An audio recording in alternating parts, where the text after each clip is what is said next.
On my birthday, Corin Duan posted a photo with his female secretary, both of them wearing matching couple rings. Work partners are also life partners. I commented, a perfect match. Corin immediately called me, furiously accusing me of being out of my mind and not being able to take a joke. Before hanging up, he comforted the sobbing secretary in a soft voice. In the past, I would have rushed over in a hysterical fit, making a scene for everyone to laugh at. But this time, I felt calm, completely unbothered. Chapter 1. When Corin returned home, I was making breakfast. Yesterday was my birthday. He said he would come back to celebrate with me, so I left work early and prepared a whole table of dishes. But even by midnight, he never showed up. If it weren't for that photo, I would have kept waiting foolishly. When I brought the sandwich to the table, he asked, "Where's mine?"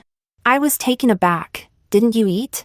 I thought Christine would have made him breakfast, so I didn't prepare his portion. He glanced at my plate and sneered, "This trash isn't worth eating anyway." In the past, hearing this would have made me very upset, eager to argue, but now, I simply nodded. "Yeah, you don't like it anyway." He stiffened, then tossed a paper bag at me. "I bought you a lipstick. Every time we fought, he would buy me a little something as a peace offering, knowing I couldn't stay mad at him for long, and would eagerly take the opportunity to reconcile." I didn't look up and responded dismissively, "Thanks." Not getting the reaction he wanted, he snorted and walked towards the bathroom, complaining, "What are you wearing? You're too old for pink. Do you think you're Chris's age?" My hand paused. Did he forget that Christine and I were born in the same year? While clearing the table, Corin's phone, left on the table, received a message from Cute Chris. "Corin, thank you for being with me yesterday. I feel much better." I glanced at it, then looked away, but was suddenly yanked back, slamming into the wall with a stifled groan. A furious shout followed. "Hannah, who the hell gave you permission to look at my phone?" I paled, clutching my shoulder. It felt dislocated. After replying to the message, Corin noticed my face, drenched in cold sweat, and frowned. It was just a light bump. No need to overreact. Before I could speak, he impatiently added, Fine. I'm sorry. I'll drive you to work later, okay?" Chapter 2. With my injury, I naturally didn't refuse. As soon as I got in the car, I noticed the little cat charm hanging in front. Corin looked uncomfortable. Chris liked it, insisted on hanging it. I responded blandly, "Oh, it's nice," but his expression turned odd. "Your lucky charm was too tacky." So I took it down. I stared at him blankly. He could change it if he wanted. Why explain it to me? Suddenly, I remembered that the lucky charm was something I got after walking 2 hours up a mountain, and despite his disdain, I hung it in the car. If it were the old me, I probably would have immediately thrown out Christine's stuff. But now, I didn't care about Corin anymore. So what's the point of competing with her?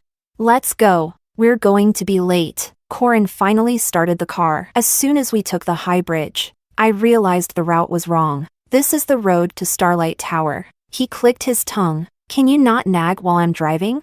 I calmly said, "My current office is at the Sanyo building." He grew irritated. "Why didn't you say so earlier?" I had told him, but he didn't remember. After exiting the ramp, his phone suddenly rang, a ringtone Christine liked. Pikachu. She said her cat was sick and needed to see a vet. Corin pulled over and told me to get out, since we're already on the wrong route. "You can find your own way to work." With that, he sped off. During the morning rush, I couldn't get a cab and stood in the cold for over an hour, freezing to the bone. I ended up taking the day off and going to the orthopedic hospital. In the evening, Corin came home, checked the kitchen, and asked, "Where's the late-night snack?" Chapter 3. Before coming home, he sent me a message. After all these years together, whenever he came home late, I would always prepare a late-night snack for him without needing to be reminded.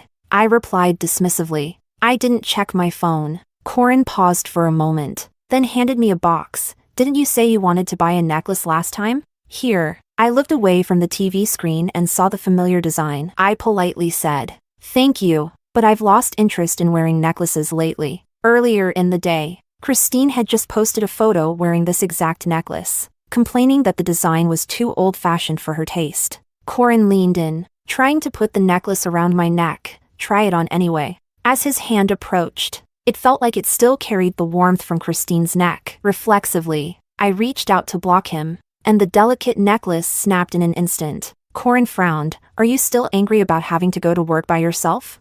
I'm not angry. Corin sneered. Don't pretend you're not angry. Hannah, I know you too well. You've always been petty. Unlike Chris, who's so magnanimous. I grew up reading people's expressions. Sensitive by nature. Every time we argued, Corin would mock me for being petty. When I broke down crying hysterically, he would calmly watch from the sidelines, amused. But this time, he was going to be disappointed. I simply turned my gaze away indifferently. You're right. After watching TV for a while longer, I got up to gather my things and head out. Corin taunted. What? Running away from home again?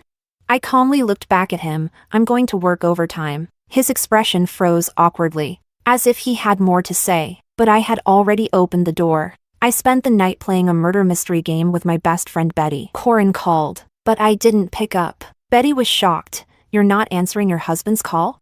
Everyone knew I loved Corin with all my heart. I would always answer his calls and texts immediately. But tonight, I didn't feel like it at all. Instead, I dragged Betty to a bar. When I got home, the sun was just starting to rise. I went straight to the guest room to wash up. I had just fallen asleep when a loud bang woke me up. Chapter 4. You still know how to come back.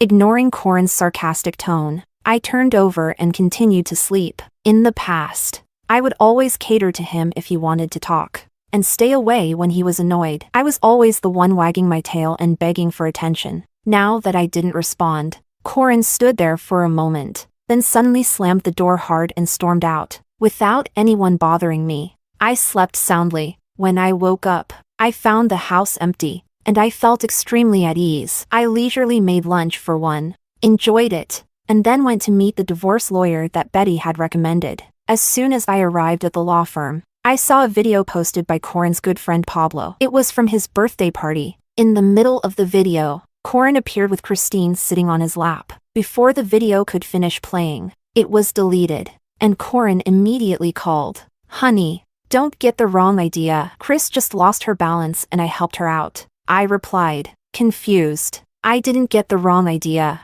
Then don't be mad. On Pablo's birthday, you were working, so I was even more puzzled. Why would I be mad?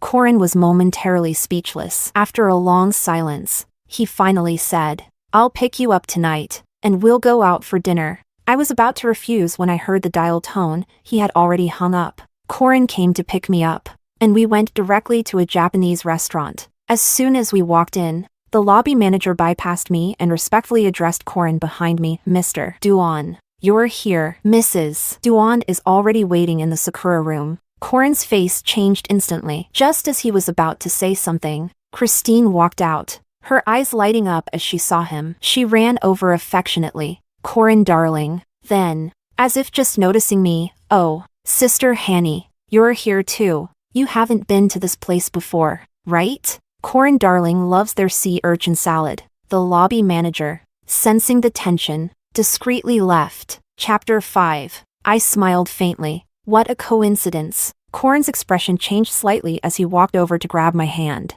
But I turned away. Let's go. I'm hungry. Throughout the meal, Corin was distracted, frequently glancing at me, offering dishes, and making introductions. I occasionally responded with a few perfunctory words, but eventually, I sighed. Just focus on eating. Midway through the meal, the restaurant owner came over to chat, and I realized that this place was owned by Margot, one of Corin's friends. Margot apologized to me, saying that the waiter was inexperienced and had mistaken someone. I knew this was his way of explaining for Corin. His friends were very loyal, always covering for him. I smiled slightly. It's not a big deal. I appreciate you coming all the way here. Seeing that I didn't make a scene, Marco seemed a bit surprised. After a few more casual words, he left. After finishing the meal, I went to the restroom, and when I returned, I saw Corin holding a drunk Christine with a look of affection. Last year, I also got drunk at a work event. My colleague called Corin using my phone,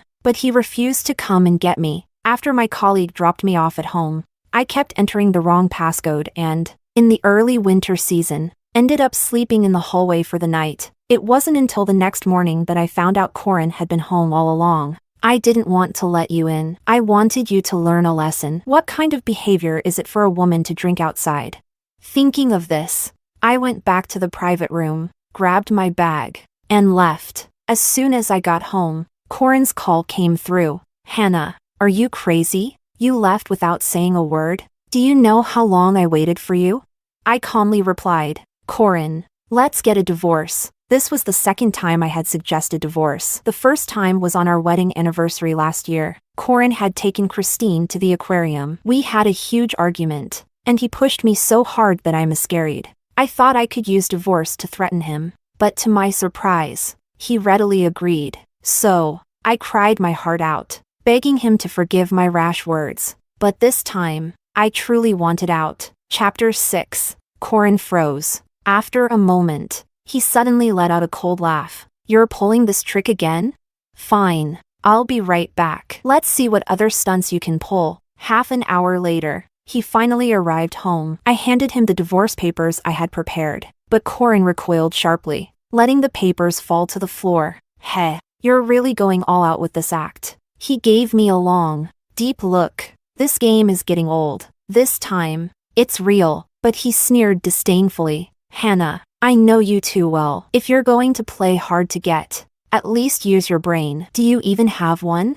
With that, he turned and walked away. For the next few days, he didn't come home, and I was perfectly content with that. Then one day, Marco called, frantic, saying Corin had been in a car accident and I needed to go to the hospital. I calmly said, I'm at work. I can't go. If he really needs someone to take care of him, ask Christine. After all, he doesn't want to see me anyway. He'd probably be happier with Christine there. But when I got off work, I found the person who was supposed to be in the hospital sitting at home, completely unharmed, though his expression was sour. When he saw me come in, he washed some fruit and brought it over to me. Every day after that, with a sour face, he made me breakfast and drove me to and from work. I couldn't stand it anymore. If you really don't enjoy eating with me, don't force yourself. You're ruining my appetite too. He froze for a moment, his face darkening even more, and said stiffly, I'm not forcing myself.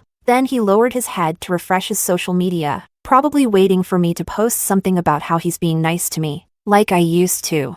But I didn't post anything and even blocked him. The divorce papers sat on the coffee table, but Corin acted like he couldn't see them. I didn't push him. My lawyer said that patience is key at this stage. On the weekend, I went with Betty to welcome a friend back to town. As soon as I stepped onto the floor of the address she had sent, a surprised voice called out, Wife, are you here to see me? Chapter 7. My appearance made Corin overjoyed. He smiled and put his arm around me. Everyone's here. Let's say hello and then head home. Before I could refuse, he had already taken me to the private room. The door opened, and the voices inside became audible. Pablo and Marco were both addressing Christine, calling her little sister-in-law. The last time I heard this title was last year when Pablo asked Corin to take the little sister-in-law to his winery. On the way back, I joked with him, being called little sister-in-law makes me feel like I'm so much younger. Corin, however, snapped at me irritably. How annoying! How old are you? Do you have any sense? Stop pretending to be young. You're crazy. As it turned out, they weren't even talking about me. Corin looked at me nervously. They're just joking around with the title. That's all. I was replying to a message and casually said, it's just a title. They can call whoever whatever they like. Seeing him holding me as we walked in, the expressions of the others varied, and Pablo quickly stood up. Sister-in-law, I forgot to invite you to my birthday party last time. You told me to take care of that. I smiled and responded with a few polite words before Corin pulled me down to sit. Christine, who had initially shown displeasure, now giggled sweetly. Hanny, Corin said you don't like these kinds of gatherings. I almost believed it, thinking you just didn't want to come. In the past, I wanted very much to integrate into Corin's life, but he rarely took me to gatherings with his friends, saying I wasn't familiar with them and that everyone would feel awkward with me around. But now, with the smoky and tense atmosphere in this private room, I really didn't want to be here.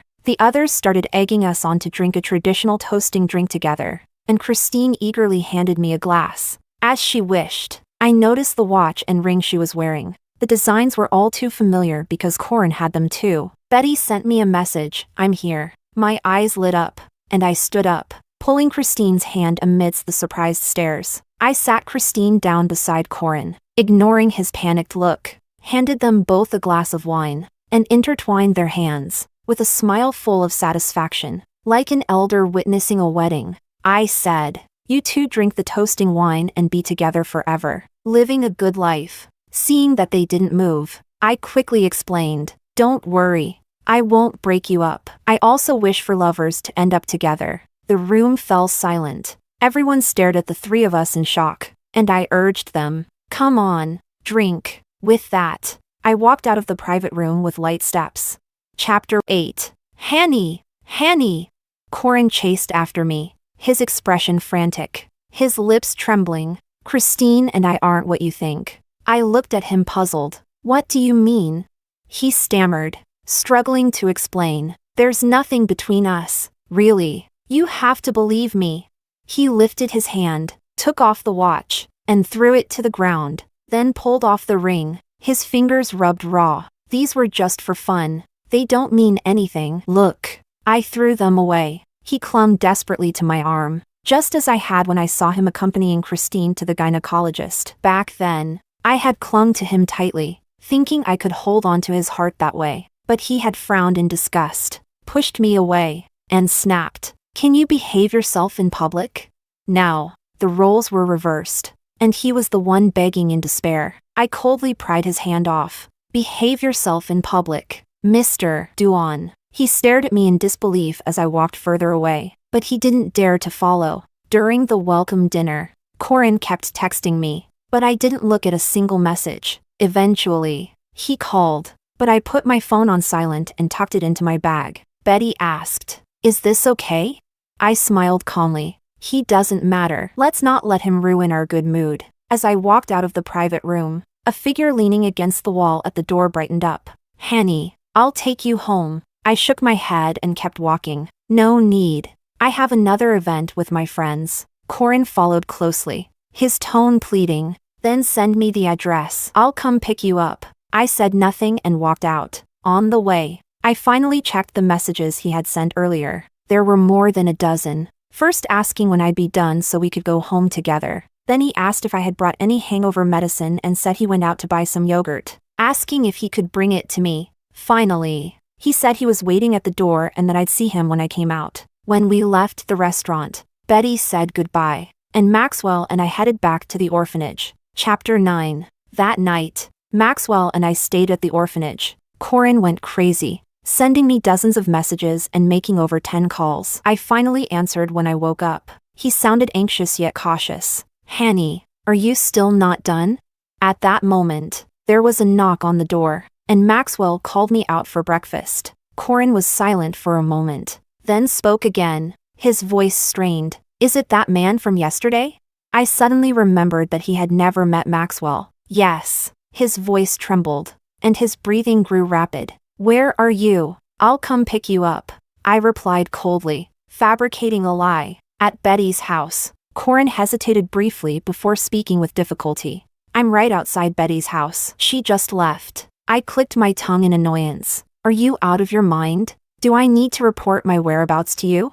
He quickly explained, his tone still gentle. I worry about you. Hanny, just tell me where you are, and I'll come get you." "The orphanage." He hesitated and asked where the orphanage was. My patience ran out, and I hung up. Somehow, he managed to find me. Just as I stepped out of the orphanage, Corin was already waiting at the entrance, his eyes warily watching Maxwell. Maxwell shrugged indifferently and walked towards his car. Corin eagerly opened the passenger door for me, but I glanced at it and chose to sit in the back. On the dashboard in front of the passenger seat was a black lace camisole. Corin's pupils contracted as he hastily threw it out of the car. Stammering, "Chris borrowed my car to change clothes. We didn't do anything." "Hanny." I closed my eyes and interrupted him. "Stop talking, Hanny. I opened my eyes and said calmly, "I genuinely feel a bit sick." His face turned pale instantly, and I added with satisfaction, "I ate too much and my stomach's upset." "Let's go." He stood there, processing my words, unsure if I was being serious or not, before hesitantly getting into the car and starting the engine. Capítulo 10. When we got home, I went to the study to work overtime. When I came out, Corin had already prepared 2 dishes and a soup. Corin's cooking skills are better than mine. In the past, what I looked forward to most was him cooking a meal for me on my birthday. But that never happened. Whenever I brought it up, he would impatiently say, "You're an orphan, not some spoiled princess. Why do you need someone to cater to you? So pretentious. If you want to eat, cook for yourself. It's not like you can't take care of yourself." But Christine often posted pictures of the bento boxes he made with love. Once, he left a bento box on the table, and I thought it was for me, so I took it. That night, when we got home, he grabbed a handful of the uneaten bento and shoved it into my mouth. "You really want to eat my cooking? Eat it! You look like a beggar. Eat, eat, eat. Why don't you just choke on it?" Before he got home, I saw Christine's post on social media. "Someone made me a bento with love, but it was stolen." So sad. Only then did I realize the bento was for Christine. Because of me, Christine was sad, and now he was punishing me for making her upset. That time, I was left with food smeared all over my face and hair. I cried as I washed it off. When I came out, Corin looked at me expectantly. "Hanny, I made your favorite sweet and sour ribs and seafood soup." I walked to the table, and he eagerly handed me the chopsticks. I picked up a piece of rib and threw it on the floor, scoffing. "Trying to feed a beggar? Eat it yourself." He stared at me in shock, as if he couldn't understand what I was doing. Then I took the pot of soup and poured it over his head. "What is this? It smells awful." The scalding soup turned his face red, but he said nothing. After doing all that, my food delivery arrived. I took it back to the study to eat, ignoring Corin as he cleaned up the mess. Chapter 11. Before long, he came over and knocked on the door. "Hanny." He was interrupted by the sound of Pikachu's ringtone. Christine was crying on the other end, saying something. After hanging up the phone, Corin explained through the door. "Hanny, please wait for me at home. Christine is being troubled by a client, and it's related to company business. I need to go resolve it. I'll clean up the mess on the floor when I get back, and I'll bring you your favorite cheesecake." I responded perfunctorily, put on my headphones, and listened to Betty talking on the other side, waiting for a long time without receiving any other response from me. Corin finally hurriedly left, slamming the door behind him. After confirming the travel itinerary with Betty, I grabbed the luggage I had already packed and headed straight to the airport, sending Corin a message on the way. "The divorce agreement is on the coffee table. Please sign it as soon as possible." After nearly 10 hours of flight, I landed and received a few text messages. One from a colleague: "Your husband came to the office looking for you. Didn't you tell him you took leave?" Another from Maxwell: "Corin came to find me, but I wasn't home. He probably misunderstood something." Just as I finished reading the messages, the orphanage called to inform me that Corin had searched the entire place yesterday, trying to find me. Checking the call log, Corin had made over 20 calls. I didn't call back. Instead, I switched to a local SIM card and enjoyed a month of carefree fun. Here, I was just myself, with friends by my side and beautiful scenery. I didn't have to worry about a man not coming home at night, didn't have to be heartbroken over his cold words, and didn't have to lose myself just to please him. I experienced an unprecedented sense of ease and happiness. Chapter 12. A month later, I returned home, and the divorce agreement was still lying untouched on the coffee table. I unpacked my luggage, deleted Corin's fingerprint from the door lock, and changed the password. Even before returning, my application for further studies had been approved, and I was scheduled to leave for the UK in 3 months. Betty and Maxwell booked a restaurant to celebrate with me, but as soon as I arrived at the restaurant parking lot, I ran into Corin and Christine, who were also there for dinner. When I got home, I checked Corin's activities over the past month. After failing to find me, his social media became quite lively. One day, he posted a picture of the tie I bought for him, saying it could tie a man's heart. The next day, he posted a photo of us from when we were dating, reminiscing about the promises we made. The day after, he shared a picture of a dish he cooked, saying his wife loved his culinary skills. Anyone who didn't know better might really think he was a loving husband who adored his family. When he saw me, his face darkened, and he walked over with big strides. I quickly dodged his attempt to grab my hand, skillfully moving behind Maxwell. Before Corin could say anything, Christine screamed, her face full of indignation. "Hannah, you really are a fickle woman. You're not even divorced yet, and you're already flirting with other men, going in and out with your lover." Corin was already glaring at us, and Christine's words made him furious. He swung his fist in a rage. "How dare you flirt with my wife, you bastard!" There was no way I would let him hit my friend, so I quickly swung my bag at him. It landed heavily on his face, and he looked at me in disbelief. I coldly said, "Get lost." Corin's eyes instantly turned red, his face full of grievance and accusation. "Wife, are you hitting me for another man?" I sneered. "Yes. Is there a problem?"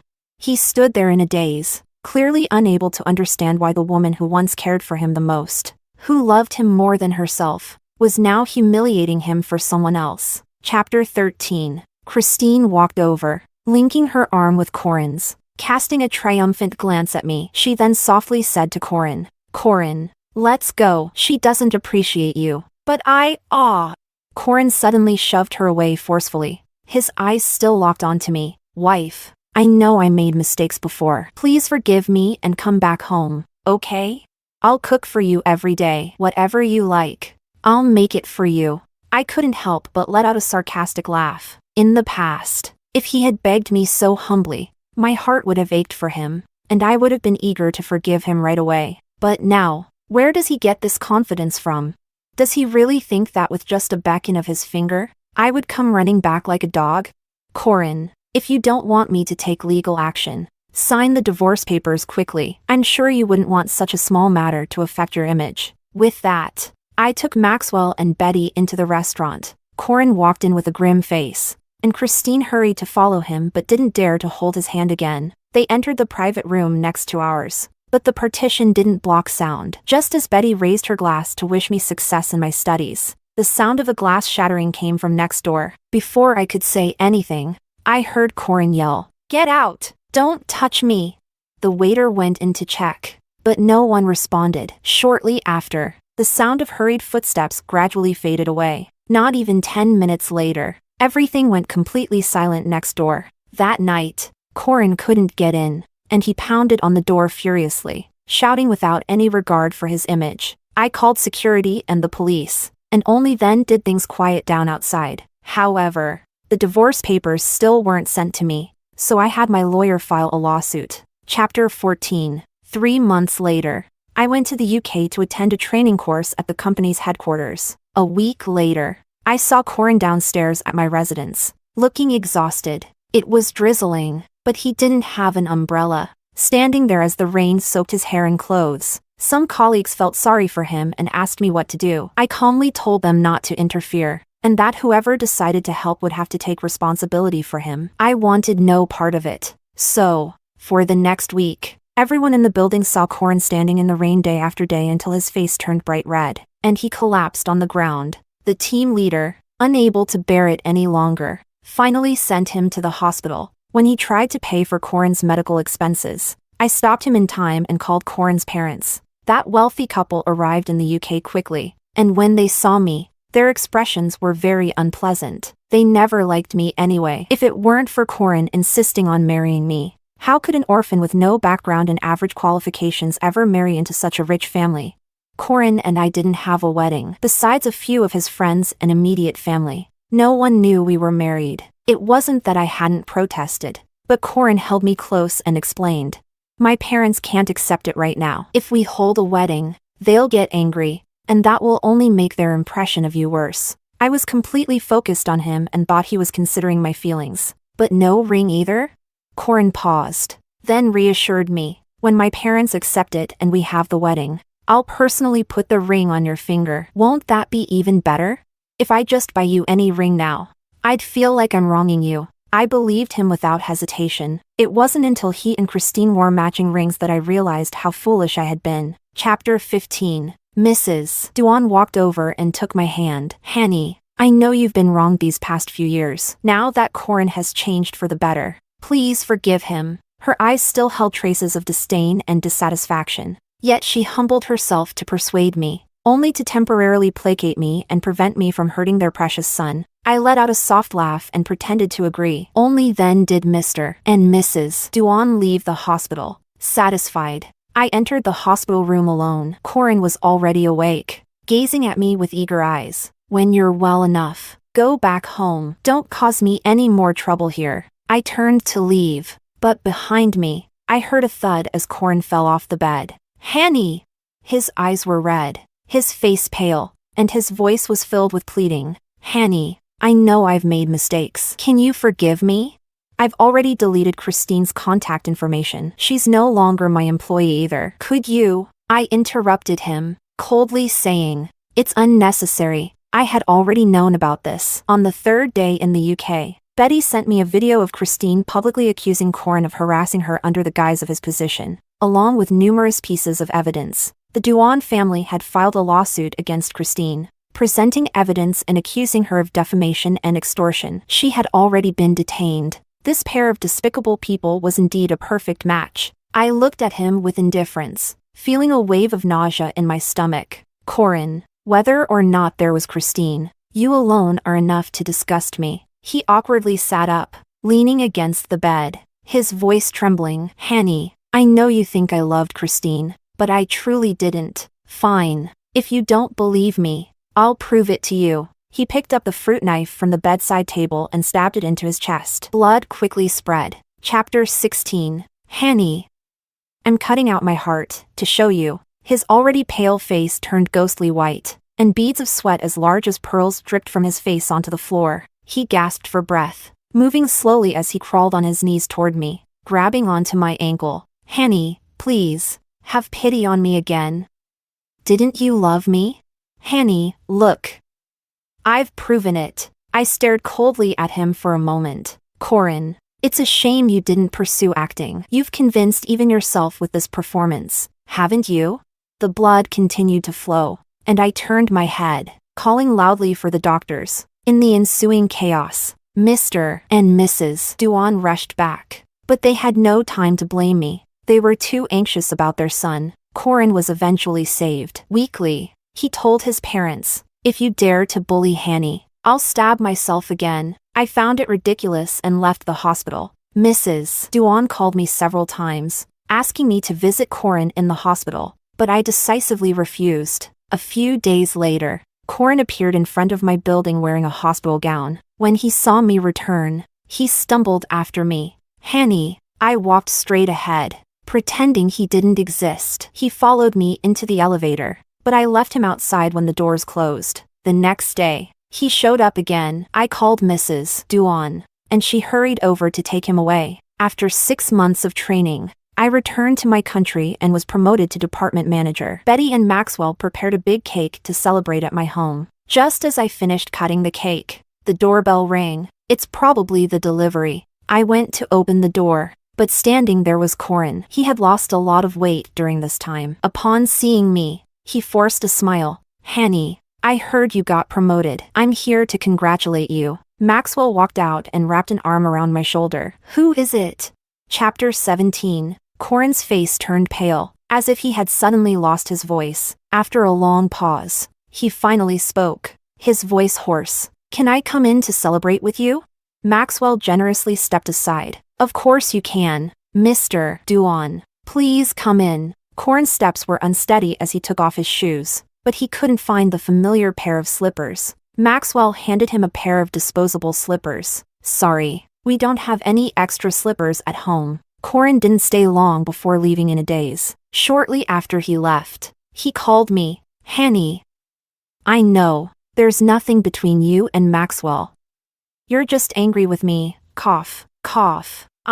Beep, beep, beep. The call abruptly ended, and I glanced at my phone, puzzled, but didn't think much of it. About half an hour later, another call came in. Hello, this is the city's 3rd hospital. Are you a relative of Mr. Corin? He's been in a car accident and is currently undergoing emergency treatment. Please come as soon as possible. The chaotic sounds of the emergency room on the other end brought back memories of this time last year when Corin had left me on the ground to accompany Christine to the aquarium. After he left, I had severe abdominal pain, and the floor was covered in blood. While waiting for the ambulance, I called him, crying, begging him to come back, but he impatiently replied, "What can I do if I go back? I'm not a doctor." "Why are you so melodramatic? Always crying. Stop bothering me." When I tried calling him again, I got the phone turned off message. After my surgery, I saw Christine's post, a picture of her and Corin standing by the jellyfish tank, their faces pressed close together. As the memory resurfaced, the doctor on the other end asked again. I smiled. "Sorry, you've got the wrong number. I don't know the person you're talking about." Chapter 18. After a long, 10-month divorce battle, it finally ended. Corin, now a double amputee, sat in a wheelchair, gazing at me as if I were a treasure. But I was too busy celebrating with Betty, hugging her and cheering. Besides freeing myself from Corin, I also gained a significant amount of wealth. 5 years later, having been promoted to an executive position at the company's headquarters, I was traveling abroad. Betty called.